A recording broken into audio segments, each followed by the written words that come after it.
শুভ দুপুর বন্ধুরা। আরও একটা দুপুরে চলে আসলাম আজকে দুপুরের খাবার নিয়ে। খাবার ছাড়া আমি কিছুই জানি না। তো চলো, আজকে ভাত মেখেছি উচ্ছে ভাজা দিয়ে। এ দেখো, অল্প করেই ভাত মেখেছি। আমার এই উচ্ছের মধ্যে এই উচ্ছে ভাজাটাই শুধু খেতে ভালো লাগে।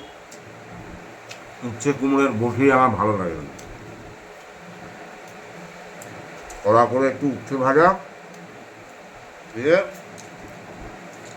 ঠিক এরকম করে ভাতটা নিয়ে সোজা মুখে চড়া।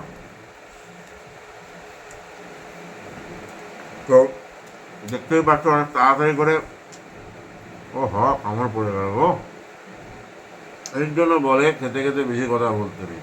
এই দেখো ঠোঁটটার মধ্যে কামড় পড়লো। কি করবো, তোমাদের সাথে খাবার দেখাতে গেলে খেতে খেতে কথা বলতেই হবে, কিছু করার নেই।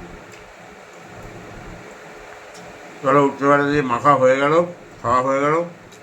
এবারে আজকের যেটা মেন আকর্ষণ, এটা হচ্ছে দেখো চিতল মাছ করা হয়েছে আজকে বাড়িতে। এই যে মাছগুলো সাইজ, এবারে আমি চিতল মাছ দিয়ে খাবো। দাও,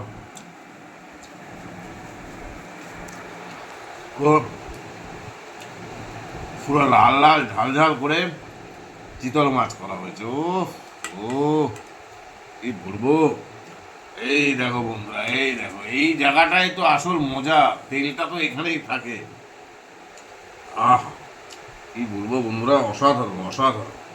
আর আলু দিতে হবে না, একটু ঝোল দাও।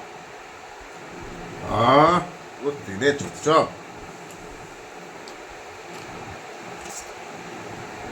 ব্যাস ব্যাস ব্যাস ব্যাস ব্যাস, এই ভাতটা মেখে নিলাম। চলো আর মেনুগুলো দেখিয়ে নিই। এই দেখো, উচ্ছে কুমড়োর বটি সবার জন্য, আমার জন্য উচ্ছে ভাজা। চিতল মাছ তো দেখালাম। এটা কালকের তোমার ওই লাউ ঘন্ট করা হয়েছিল চিংড়ি মাছ দিয়ে, সেই লাউ ঘন্টটা রয়েছে, ঠিক আছে একটু। আর এই আরেকটা তরকারি করা হয়েছে সজনে কুমড়ো আলু ফুলকপি, এটা দিয়ে একটা সজনে দিয়ে তরকারি করা হয়েছে। তো আজ দুপুরে আমরা এই দিয়েই খাবো। চলো, মেন যেটা আকর্ষণ আজকে চিতল মাছ, একটু ঝোলটা দিয়ে শুধু টেস্ট করে দেখি। একটু আলু নিলাম, আচ্ছা একটু নুন মাখি,